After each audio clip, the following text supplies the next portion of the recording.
കരുവന്നൂർ സഹകരണ കൊള്ളയെ സംബന്ധിച്ച് സംസ്ഥാന സർക്കാർ കനത്ത അലംഭാവമാണ് കാണിക്കുന്നതെന്ന് പ്രധാനമന്ത്രി നരേന്ദ്രമോദി കുറ്റപ്പെടുത്തി. പാവപ്പെട്ടവരെ വഞ്ചിക്കുന്ന നടപടിയാണ് സർക്കാർ സ്വീകരിച്ചത്.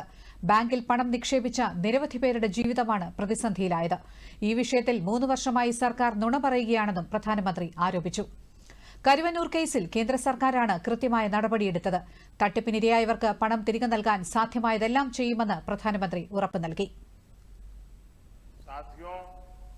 केरला में जनता के पैसों की खुलेआम लूट हो रही है।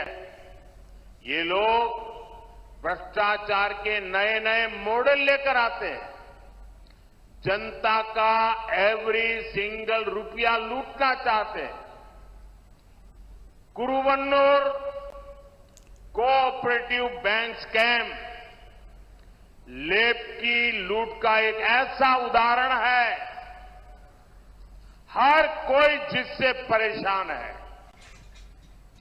जिस बैंक में गरीबों ने, मध्यम वर्ग ने अपनी मेहनत के सैकड़ों करोड़ रुपए जमा किए थे, उस बैंक को सीपीएम के लोगों ने ഇഡി ഇടപെട്ട് 90 കോടി രൂപ പിടിച്ചെടുത്തതായും പ്രധാനമന്ത്രി പറഞ്ഞു. കേരളത്തിന്റെ പ്രകൃതി സൌന്ദര്യം ആരെയും ആകർഷിക്കുന്നതാണ്.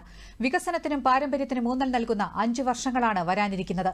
കേരളത്തിന്റെ പൈതൃകത്തെ അന്തർദേശീയവൽക്കരിക്കുമെന്നും പ്രധാനമന്ത്രി പറഞ്ഞു.